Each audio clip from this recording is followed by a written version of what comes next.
Welcome back to Real Life Recaps. Please like, comment, and subscribe to my channel. We hope you like today's story was posted by Low Topic 8580. ATA. My best friend and husband suddenly stopped talking to each other. Something weird is happening between my husband and my best friend Dana, and I don't know if my head is just making up stories or their actions are really suspicious. My husband Phil and I have been married for 4 years and are both in our early 30s. We are very happy together. He loves me a lot, but sometimes I have caught him lying to protect my feelings, which I do not really like. Dana has been my best friend since college, and we were roommates. Just to give some background about Dana, she was in a long-term relationship with her boyfriend for 3 years, but they broke up last year. He was also very insecure about Dana and was very controlling about who Dana hangs out with. Dana's boyfriend was really jealous of Phil for some reason, and they would avoid hanging out with us. However, since the breakup, Dana and I have gotten closer and spend a lot of time shopping, going out to restaurants, etc. Phil also loves to tag along with us occasionally, but not always.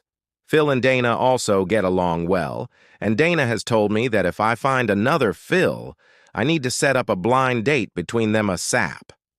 1 month ago, Phil, Dana, and I had planned to go to a concert in our town. Phil was really excited as it was one of his favorite bands.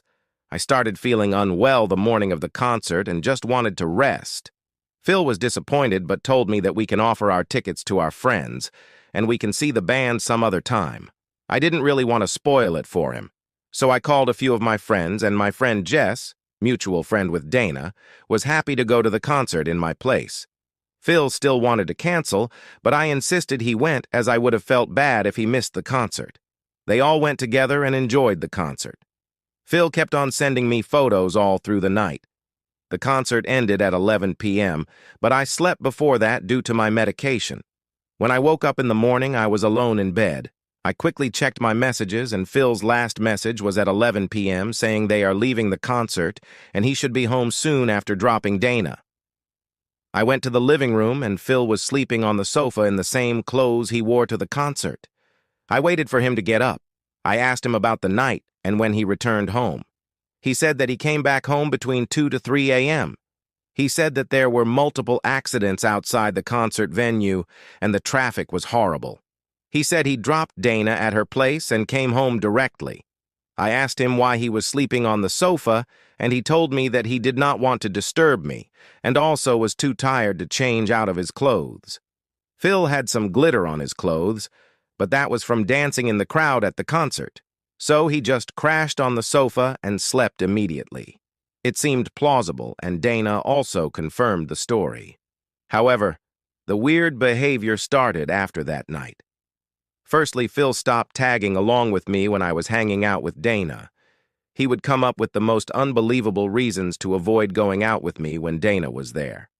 Phil has also been a bit aloof with me since that night, and I have noticed him spending a lot more time in his home office playing video games at night instead of coming to bed. 2 weeks ago, I invited Dana to our house for drinks after we went out shopping, and she also started giving reasons to avoid coming to our place. Dana has not visited our place since that day. The only time Phil and Dana saw each other was during a house party at my friend's place last weekend. I was observing their behavior, and they both were avoiding each other. I asked Phil about why he is avoiding Dana, and he said that it's just in my imagination. Dana also said the same, but then starts giving me bullshit reasons for not coming over to our apartment. I feel in my gut that their behavior is suspicious, but I am not sure if it's just my insecurity. How do I know what is going on? I have gone through Phil's phone multiple times, but the only messages between him and Dana are very sparse, and there are no messages since that night. I feel something happened between them that night, and both are just avoiding answering even the basic questions about why they are avoiding each other. Am I the AH for assuming the worst? I really do not want to come off as insecure, but it is hurting me from inside. Relevant comments. Notique 666, not the a-hole. Something for sure happened. Only question is exactly what. From what you said about her ex never liking him and her asking you to set up a date with another version of him, that she may have always had a thing for him. Maybe she was drunk and she went for it. If you cannot find out on your own due to lack of evidence, you need to sit them both down together and confront them both and demand the truth. OP replied, I also want to do that, but I feel that if I am wrong, not only would I lose a friend, but Phil is also going to be upset that I am accusing him of something horrible. I just feel in my gut that it smells funky, but I am too scared to open the Pandora's box. Commenter Lopsided Ioli 9476 said, have you asked your other friend about that night and see if she knows anything about their strange behavior towards each other? You should confront them either way. Maybe not accuse them of cheating, but state that their behavior is not making you feel comfortable, and you rather not be kept in the dark if there's an issue or something that helped to warrant their distance. OP replied, I talked to Jess but didn't directly ask her about any suspicious behaviors. She told me that they all had a fun time. She took the train home while Phil and Dana went to the parking lot after the concert. Commenter FewSafe 3700 said, something happened. Only question is what. It could be what you fear and they did something together, or one of them tried and the other one said no, or might be something else, but definitely something that made their relationship weird. OP replied, one of the reasons I am also very concerned is because Phil came home really late. He never sleeps on the sofa, but it was probably the first time he did that in years. Plus, he had glitter all over his body, and I found glitter all over the passenger seat in his car the next day, where Dana was presumably sitting. It could all be nothing, but my mind is just going into overdrive. I just don't know how to bring up the topic without sounding accusatory or crazy. And individual Narwhal 834 asked, was the glitter on his clothes or on his body under the clothes? OP replied, it was on his clothes and arms. My suspicion is they might have hugged, which is fine. He went for a shower afterwards, so I am not sure if it was anywhere else on his body. Update. I had posted last week regarding my husband and my best friend avoiding each other after they went to a concert together last month. I really wanted to thank you all for helping me in my time of need and helping me with my tech questions. Sorry for the long post, but I confronted Phil and fucking Dana and was able to know what happened. I was briefly able to get access to Phil's phone last Friday night. I did not have time to retrieve any deleted messages. However, thanks to someone's idea, I opened his camera gallery and went through the photos he took that night. One important thing that jumped out was Dana's outfit. Dana was wearing white shirt and denim shorts to the concert. As it was an outdoor concert, she took off her shirt and was only wearing a blue bikini top. She had some glitter fake tattoos on her shoulder and back. By the end of night, she was again wearing her shirt. So, for the glitter to be on Phil's car seat and his clothes, Dana had to have taken her shirt off in the car. I was so angry and could not keep my cool anymore. I went and confronted Phil. He immediately broke down and started apologizing to me. He said that it was his fault that he took it too far and was feeling very guilty all month. He said that he did not want to tell me because I would have been very upset, and he just wanted to forget it. I told him to tell me what happened in detail, and he did. He told me that Dana and Jess both got drunk during the concert. Phil had to hold Dana while taking her to the car. Dana slept in the car for an hour while Phil was driving. When she got up, she started playing music and singing loudly. At one point, she told Phil that it is hot in the car, and before he could lower the AC temperature, she took off her shirt. Phil said he was very uncomfortable at this point and asked Dana if it's okay he drives to our house and she could sleep in the guest room, as her apartment would have added another 30 minutes to the drive. She insisted that she wanted to go home. So Phil took her home. As she got out, she asked Phil if he could walk her back to her apartment as she still felt tipsy. After she opened the apartment door, she hugged Phil and said thank you. Phil said that he was sorry that the hug lingered too long, and they had a moment. I had tears rolling down my eyes and asked him if they kissed. Phil told me of course not, but he cannot describe it. but there was definitely a moment between them. He told me that Dana invited him in, but he immediately told Dana that he had to leave and made a run to the car. I kept on asking what happened, and he just said they had a moment that he felt could not control and just got out of there. After he came home, Dana messaged Phil that he should have come inside the apartment. Phil kept on telling Dana that it was an accident and to forget about it. But Dana kept on asking Phil if he is attracted to her and if he had a good time. Phil told Dana that he is not attracted to her and never will be, and told her to not tell me about it. She agreed, and he deleted all the messages. He said that he sat on the sofa because they were messaging each other for a long time, and he did not want to hear it. I asked him if he could retrieve the messages, and he told me he deleted them and also cleaned all his archives and sent messages. He just wanted to forget the incident ever happened. I showed him my post, and thanks to a comment, we went to find the messages on the SD card. Phil was right, and the messages were the same as what Phil described. I am still very mad at Phil for not telling me about it in the first place. This is where it got super weird. I invited Dana for brunch yesterday and met her. I told her that I talked to Phil, and he confessed to everything that happened that night during the concert. I asked her if I wanted to give her a chance to tell her side of the story. Dana immediately became defensive. The story was the same until they got to her apartment building. Dana said that when she opened her apartment door, she gave Phil a long hug for a great evening. She said that could feel Phil wanted more, but nothing happened beyond that. I asked her why she invited him inside the apartment. She told me that she wanted to offer him some water and snacks as he was driving for a long time. I said that it's a really witch move to invite my husband to her apartment at 1 a.m. at night when she felt he wanted more from her than a hug. She said that I was just being jealous and crazy. We started arguing, and she blurted out that she was not the one popping boners during the hug. I told her she is never going to see Phil again in her life, and our friendship is done. She started shouting that she knows Phil loves her and he does not act on it because of me. She went on about how I am always complaining about Phil and do not deserve him. She said that Phil has been so nice to her after the breakup, and she feels he would leave me for her if he had a chance. She finally said that she could make Phil way happier than I ever could, and he has started to realize it now. At this point, I just wanted to avoid a blowout and walked away.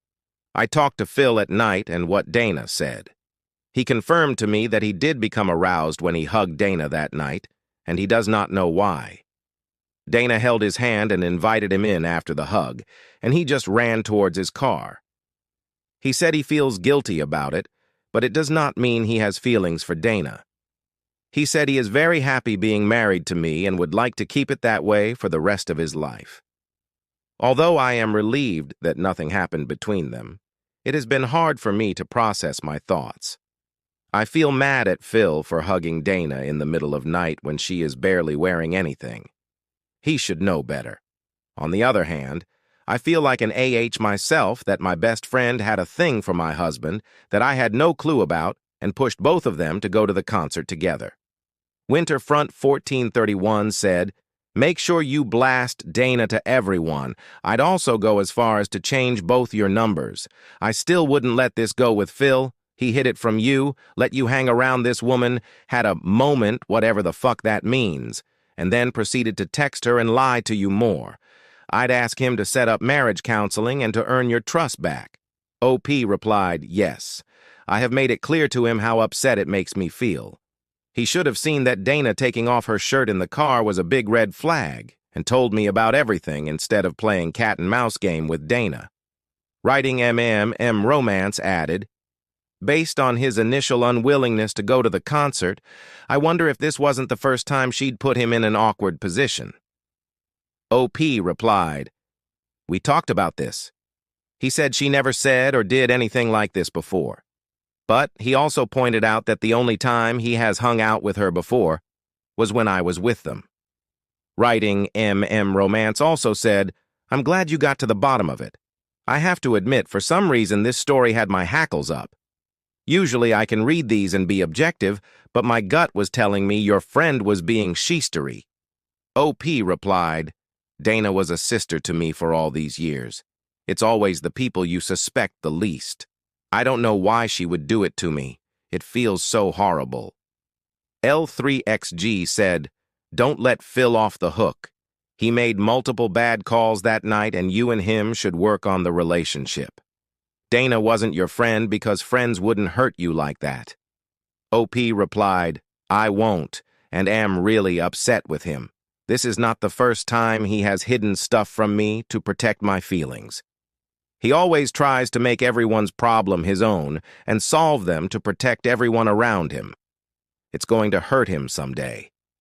Thanks to the comments who showed how to find deleted messages. Without them, I would have never trusted his story.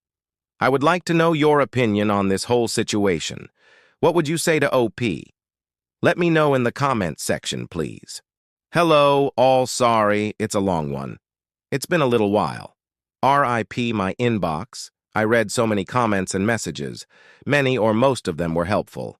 Most horrendous days of my life. Let me try to explain a bit more clearly what happened and what's happening. I won't give exact details to preserve anonymity. I was away from my husband, 38 male and 3 kids for almost 6 months. This was because I had to go with my sister to help our mom. She had a severe stroke and was not expected to make it. My sister was in pieces. She still spoke with Mom even though I didn't. Husband encouraged me to stay, and he helped pay for the ticket. Originally, I was only supposed to stay there to pretty much help bury her and then come back after a few weeks. However, she surprised us all by staying alive and recovering somewhat. Anyway, there were still complications with her recovery physically, mentally, financially, and I could not leave. I did not want to go in the first place, I did not want to stay, and I sure as shit didn't want to deal with her. I had not spoken or seen my mother in about 17 years because of her addiction issues. I never thought I'd ever see her again, and I had massive emotional trauma to deal with. But you know what? I'm glad I went. I faced my demons and showed compassion I did not know I was capable of. Whilst I shall never be buddy-buddy with Mum, it has done good for my psychological, mental health. And I realize now, my mental health has been shit for years, even before the kids were born. My husband tried to help, but I was stuck fast, wallowing in a depressed funk. I blamed my mum for my poor mental health and let myself go, physically and mentally. For years, I'd been sinking further and further down, and yes, it affected my relationships, particularly with my husband. My husband is a hard-working, insightful, generous man. He has always supported me, never laid a finger on me, and I feel safe around him. He is and always has been an excellent father. He has his faults, don't we all? But I love him and I know he loves me. When I came back from my journey of rediscovery, my husband was expecting the old me, the depressed, miserable, bitchy, moany, not sexy, pessimistic me. I admit it to myself, and it's a hard pill to swallow. I think back at how I treated myself and my husband, the awful negative thoughts I had, and I am ashamed. Needless to say, in all these years, our physical sex life was in the pits. Our marriage was crap. I admit it, and I've cried all the tears I've had crammed up these past 17 years since I locked my hurt and pain away with my mother's abandonment and abuse. I lost weight on my trip, almost 15 kilos. I'm off my antidepressants and eating healthy without even trying. In the past few months, I've actually been interested in the day and what it brings. I'm present for my children, and I feel like I'm in control. However, when I came back, I had to not exactly grovel, but a big apology explanation was owed, and it was hard to get the words out, but I said them and I meant them. I was unpacking drawers and I found condoms. I have an IUD and we haven't used rubbers in years and years. The expiry date on these condoms was 2027, so not a chance they were old. I am a bit ashamed to say I did discreetly search his email and messages and found the receipt for them in Amazon. He did buy them about 1 month ago. Only one is missing, and I noticed the toys had been moved, so I am certain that he used it on himself. I did search for other suspicious items, etc., but there were none. I did check messages, and there is nothing suspicious, nothing at all. My husband hasn't been behaving suspiciously, and I think when I confronted him with the condoms, I found he just blurted out a BS excuse, and because of the distance between us, he wouldn't admit using them on himself. Yet. I also had a look at our finances, and I am ashamed to see how hard my husband has been working to keep a roof over our heads. Nothing suspicious is going on, and we are lucky to have him so committed. I have sadly heard in other comments about how some people just dump the partner with kids when it gets too tough. The fear I felt in that moment, that yes, he was cheating, was overwhelmingly real. I can see how my refusal to get help, not be physical, and always a many cow could push him away. I don't see him starting another relationship, but I could see him maybe using a service. Maybe? I don't know. So will I throw away 15+ good years, mostly, away for this? No. I am going to do the best I can, because these past years have been pretty fucking awful, and he has been working so damn hard, and I have just been consumed with self-loathing. I know I can't take the blame for absolutely everything that's gone wrong. However, I'm starting with what I can. I have, for the first time in a long time, felt actually excited about what I can do with the future. But I will definitely 100% be getting a job to make myself self-sufficient. Cheating divorce isn't the only way a partner can leave you, and this whole event has shown me a warning shot that I need to get a grip and find a job. I have also started some online courses to brush up on skills I haven't used in years. I've updated my cover letter again, using AI software, what a trip, and I in fact already have an interview set up 2 weeks from now. And I will also discreetly consult a lawyer citizens advice bureau to find out the what if we get divorced, because knowledge definitely is power. And I must explain that I didn't cry my eyes out and terrify the children like some comments suggested. There is no trauma, they're fine, and I've gotten a hold of myself. I cried once or twice coming out of the bathroom and then went for a long ass walk to cry and try to get hold of myself.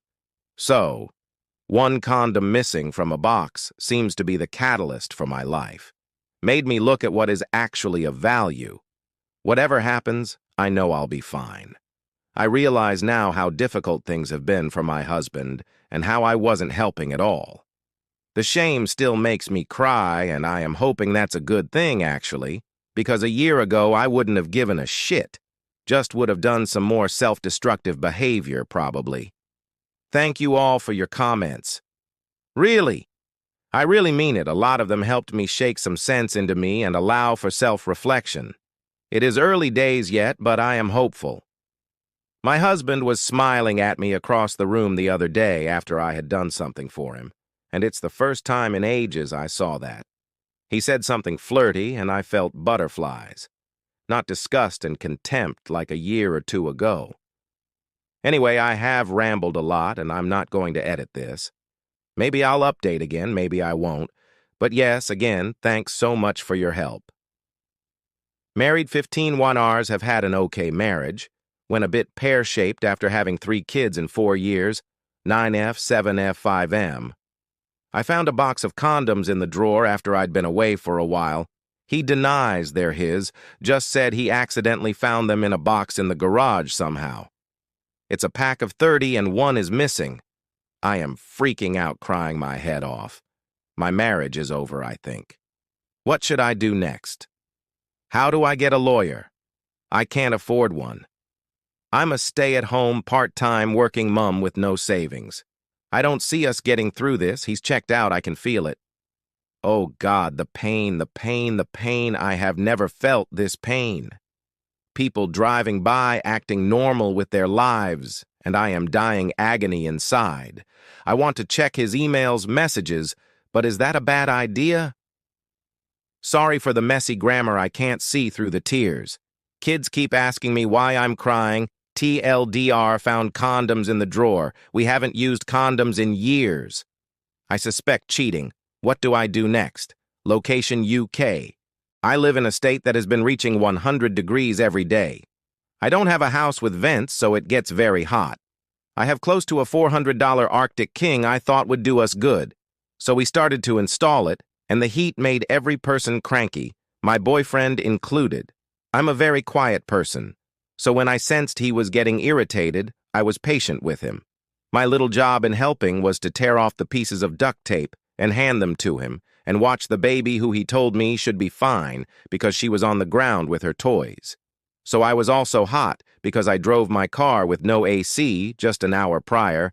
I listened to him and was just handing him the tape. Within a span of literally maybe a minute and some change, she made her way over to his gaming setup and pulled his controller headset off the table. Nothing hit her, but he said to me rudely, "That is why you're supposed to watch her.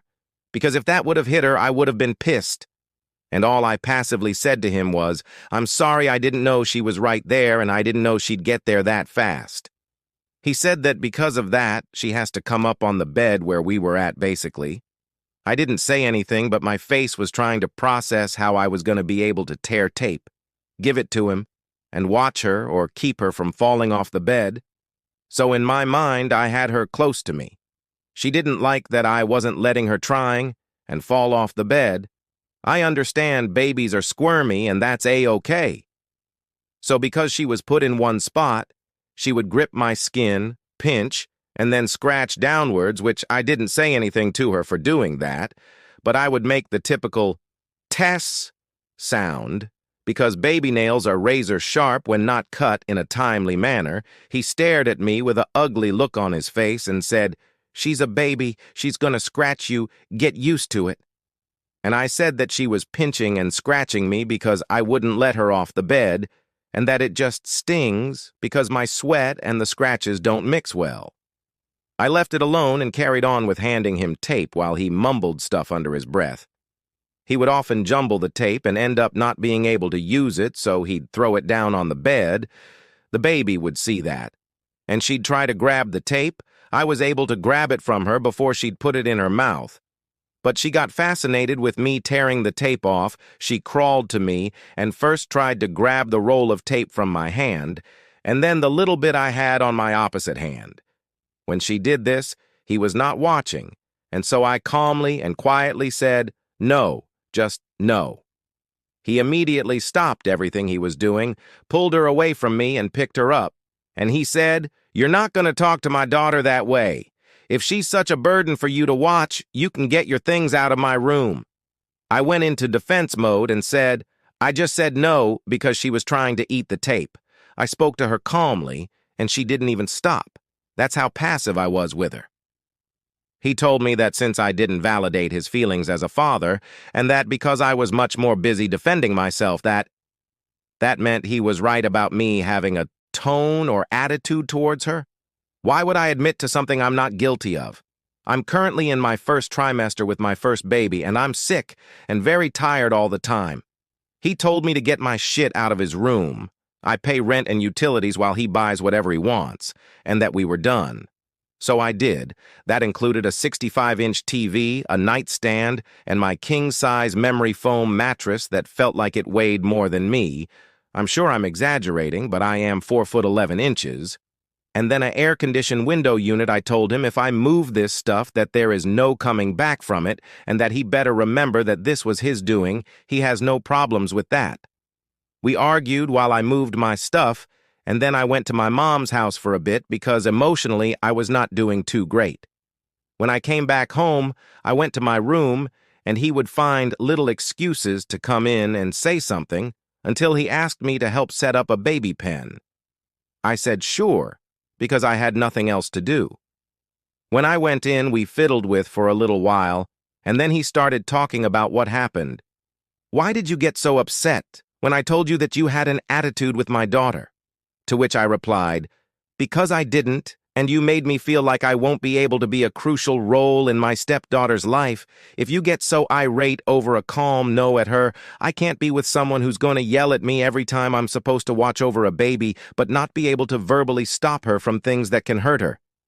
He did apologize for yelling at me, and that he's just a dad, and when I have my baby that I'll understand, and I looked him deadpan in the eyes, said, "I would never do that. That is over the top, And if I want someone to watch my baby, I'm accepting that they'll be told, no, stop, or don't do that. That's only natural. He brushed what I said off and then asked me if I'd be moving my things back into the room with him, and I said no, that I told him there wouldn't be any going back on his words and doing. He told me he didn't need my help any longer and that I could leave his room. Did I do this right?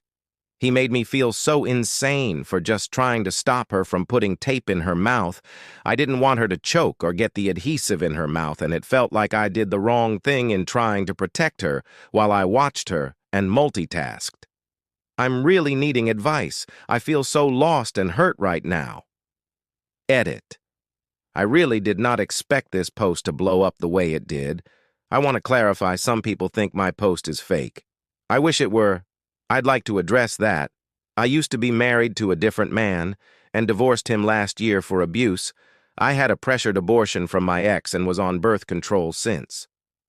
My birth control failed even though I never missed a day on it. This is only my second relationship, and while I may seem stupid, I'm doing my best for someone who's relatively new to relationships outside of my failed marriage. About a pregnant 4'11" woman moving a king-sized mattress, I work at Amazon. Turning a bed on its side and pushing it is doable for me. But did I enjoy it while I'm throwing up and am tired? Absolutely not.